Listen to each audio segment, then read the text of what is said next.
Ada peribahasa bilang bahwa Anda tidak punya kesempatan kedua untuk membuat kesan pertama. Seringkali kesan pertama ini datang dari kata-kata. Inilah topik pembahasan saya hari ini. Assalamualaikum warahmatullahi wabarakatuh. Saya Ribi, salam kenal teman-teman semua. Tema kali ini adalah geostrategi dalam konteks sosial budaya di Indonesia. Contohnya, geostrategi dalam konteks sosial budaya di Indonesia mengacu pada cara negara ini mengelola, melindungi, dan memanfaatkan populasi buaya yang ada dalam hubungannya dengan faktor-faktor strategis seperti keamanan nasional, lingkungan, dan aspek sosial. Berikut beberapa poin penting dalam geostrategi budaya di Indonesia. Poin yang pertama, keanekaragaman hayati. Indonesia memiliki beragam spesies buaya, termasuk buaya muara atau sering disebut dengan Crocodylus porosus dan buaya air tawar yang biasa disebut dengan Crocodylus siamensis. Kehadiran berbagai spesies buaya ini memerlukan pemahaman dan perencanaan yang baik untuk melestarikan dan memanfaatkannya secara berkelanjutan. Dalam konteks sosial budaya ini di Indonesia, geostrategi harus mencakup berbagai aspek yang mencakup pelestarian, pemanfaatan, dan manajemen yang bertanggung jawab terhadap populasi buaya. Selain itu, harus memperhatikan kesejahteraan masyarakat lokal dan menjaga keseimbangan ekosistem. Keanekaragaman hayati di Indonesia adalah salah satu yang terkaya di dunia, dan geostrategi dalam hal ini melibatkan sejumlah poin penting. Poin yang pertama yaitu pelestarian keanekaragaman hayati. Salah satu tujuan utama geostrategi adalah memastikan pelestarian keanekaragaman hayati Indonesia. Ini melibatkan perlindungan terhadap spesies-spesies yang terancam punah, pelestarian habitat alami, dan pengendalian ancaman seperti pemburuan ilegal dan perusakan habitat. Poin yang kedua, kedaulatan sumber daya alam. Keanekaragaman hayati adalah aset strategis bagi negara, dan geostrategi harus mempertimbangkan bagaimana negara menjaga kedaulatan atas sumber daya alam ini. Hal ini mencakup pengaturan eksploitasi sumber daya hayati termasuk pertanian, perikanan, dan ekowisata. Poin yang ketiga, hubungan internasional. Indonesia memiliki tanggung jawab internasional untuk melindungi keanekaragaman hayati, terutama karena negara ini adalah rumah bagi banyak spesies endemik yang tidak ditemukan di tempat lain. Geostrategi harus mencakup kerjasama internasional dalam upaya pelestarian dan perlindungan. Poin keempat, pembangunan berkelanjutan.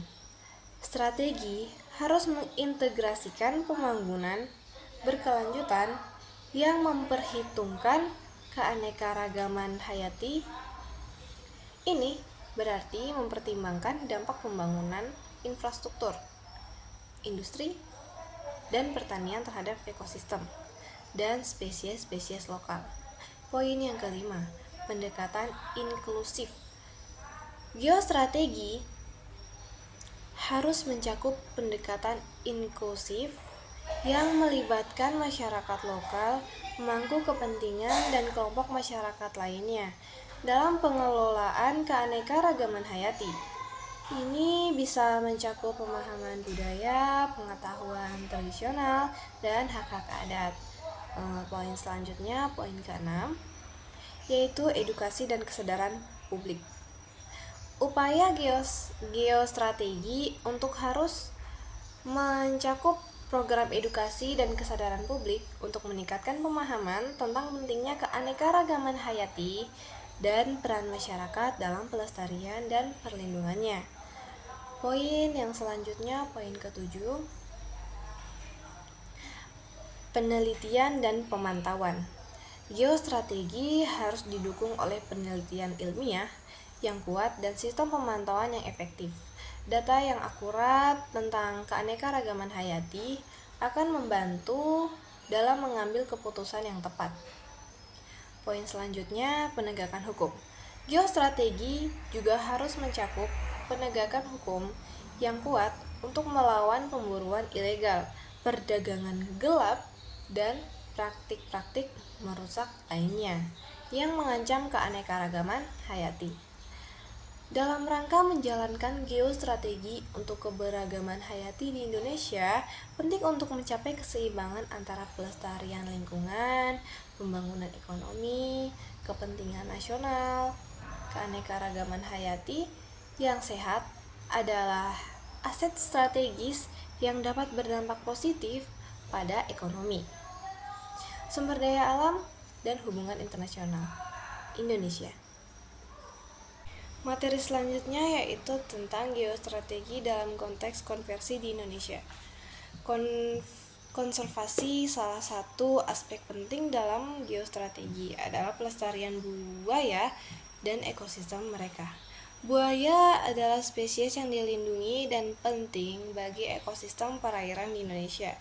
Negara perlu mengambil langkah-langkah untuk melindungi habitat buaya dan mengurangi ancaman terhadap mereka, termasuk pemburuan ilegal dan perusakan habitat. Geostrategi dalam konteks konversi di Indonesia mengacu pada cara negara ini mengelola, mengarahkan, dan mengawasi konversi lahan dan sumber daya alam dalam hubungannya dengan faktor-faktor strategis seperti keamanan, ekonomi, lingkungan, dan sosial. Konversi lahan dapat merujuk pada perubahan penggunaan lahan dari hutan menjadi pertanian, perkebunan, pemukiman, atau industri, dan memiliki dampak besar terhadap berbagai aspek kehidupan. Berikut adalah beberapa poin penting dalam geostrategi konversi di Indonesia. Poin yang pertama, pelestarian lingkungan. Indonesia memiliki salah satu ekosistem hutan tropis terbesar di dunia, dan konversi lahan hutan dapat memiliki dampak yang signifikan terhadap lingkungan. Geostrategi harus memprioritaskan pelestarian hutan dan keanekaragaman hayati yang ada serta upaya untuk mengendalikan deforestasi ilegal. Poin yang kedua, keamanan pangan. Konversi lahan untuk pertanian dan perkebunan dapat mendukung keamanan pangan nasional dengan meningkatkan produksi pangan. Namun, geostrategi harus mempertimbangkan keberlanjutan produksi pangan dan dampaknya terhadap ketahanan pangan jangka panjang. Poin yang ketiga, ekonomi dan investasi. Konversi lahan dapat mendukung pertumbuhan ekonomi melalui sektor pertanian dan industri. Geostrategi harus memperhitungkan dampak ekonomi, konversi lahan, serta cara mengelola investasi yang berkaitan dengan konversi tersebut. Poin yang keempat, sosial dan kemasyarakatan. Konversi lahan dapat mempengaruhi masyarakat lokal, termasuk hak tanah, mata pencaharian, dan kesejahteraan mereka. Geostrategi harus mencakup pendekatan inklusif untuk melibatkan masyarakat dalam pengambilan keputusan tentang konversi lahan. Poin selanjutnya yaitu poin yang kelima, hukum dan peraturan. Geostrategi harus mencakup kerangka hukum dan peraturan yang jelas untuk mengawasi dan mengendalikan konversi lahan. Ini mencakup peraturan terkait izin, pengelolaan hutan, dan perlindungan lingkungan. Poin yang selanjutnya, poin yang keenam, yaitu perubahan iklim. Konversi lahan juga dapat berdampak pada perubahan iklim melalui pelepasan gas rumah kaca dari lahan yang diubah penggunaannya. Geostrategi harus mempertimbangkan upaya mitigasi perubahan iklim dan pengurangan emisi dalam konteks konversi lahan. Poin yang selanjutnya, kerjasama internasional. Konversi lahan di Indonesia dapat mempengaruhi lingkungan global, seperti isu-isu terkait dengan deforestasi dan perubahan iklim. Geostrategi harus mencakup kerjasama internasional untuk mengatasi masalah ini dan memastikan bahwa tindakan konversi di Indonesia tidak merugikan lingkungan global. Dalam kesimpulan, geostrategi konversi lahan di Indonesia harus mengintegrasikan aspek-aspek lingkungan, ekonomi, sosial, dan politik untuk mencapai keseimbangan yang baik antara pembangunan berkelanjutan, pelestarian lingkungan, dan kepentingan nasional. Upaya ini penting untuk memastikan bahwa konversi lahan yang dilakukan mendukung pertumbuhan ekonomi tanpa merusak lingkungan dan masyarakat lokal. Materi yang ketiga yaitu pemanfaatan sumber daya. Buaya juga dapat memberikan manfaat ekonomi melalui pengelolaan sumber daya buaya yang berkelanjutan. Penangkapan buaya untuk perdagangan kulit dan daging adalah industri yang berpotensi untuk memberikan pendapatan kepada komunikasi lokal dan negara. Oleh karena itu, penting untuk mengembangkan strategi pemanfaatan yang bertanggung jawab. Strategi dalam pemanfaatan sumber daya di Indonesia melibatkan perencanaan, pengelolaan, dan pengawasan sumber daya alam dalam konteks strategis yang mencakup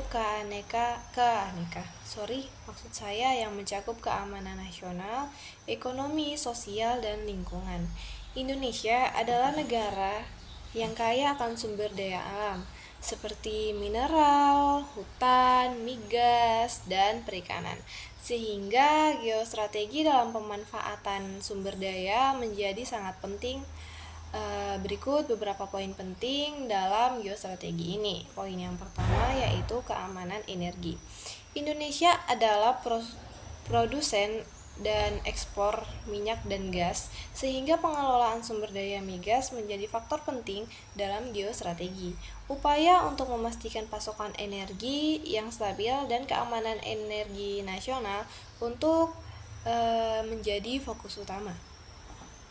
Poin yang kedua, pelestarian lingkungan.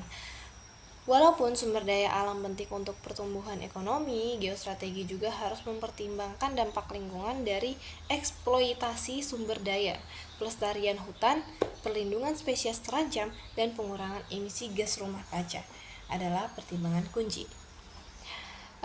Poin yang ketiga, kesejahteraan masyarakat. Pemanfaatan sumber daya alam harus berkontribusi pada kesejahteraan masyarakat. Geostrategi harus mencakup program pengembangan sosial dan ekonomi yang berkelanjutan, serta memastikan adanya manfaat bagi masyarakat lokal. Poin yang keempat, hak pemilik tanah dan adat. Masyarakat lokal seringkali memiliki hak atas tanah dan sumber daya alam di wilayah mereka. Geostrategi harus menghormati hak-hak pemilik tanah dan adat, serta melibatkan mereka dalam pengambilan keputusan terkait pemanfaatan sumber daya. Poin yang ke-5, kepentingan nasional. Pengelolaan sumber daya alam juga harus memperhitungkan kepentingan nasional dan kebijakan luar negeri. Ini mencakup negosiasi kontrak dengan perusahaan asing, perdagangan internasional, dan upaya diplomasi. Poin yang ke-6 yaitu penegakan hukum. Lagi-lagi penegakan hukum. Geostrategi harus mencakup penegakan hukum yang kuat untuk mencegah aktivitas ilegal seperti pertambangan illegal logging, dan penangkapan ikan ilegal. Poin selanjutnya yang ke-7 yaitu kerjasama internasional. Karena sumber daya alam seringkali melintasi batas negara, kerjasama internasional dalam pengelolaan sumber daya sangat penting. Indonesia perlu bekerja sama dengan negara-negara tetangga dan organisasi internasional untuk mengatasi isu-isu terkait sumber daya. Poin selanjutnya yang kedelapan yaitu diversifikasi ekonomi. Geostrategi juga dapat mencakup upaya untuk mengurangi ketergantungan pada satu sektor ekonomi tertentu yang berbasis sumber daya alam, seperti ekspor komoditas. Diversifikasi ekonomi dapat membantu mengurangi kerentanan terhadap fluktuasi harga dan permintaan global. Dalam konteks geostrategi, pemanfaatan sumber daya di Indonesia penting untuk mencapai keseimbangan antara pemanfaatan sumber daya alam untuk pertumbuhan ekonomi yang berkelanjutan dan pelestarian lingkungan serta kesejahteraan sosial. Hal ini akan memastikan bahwa manfaat jangka panjang dapat diperoleh tanpa merusak sumber daya alam yang berharga.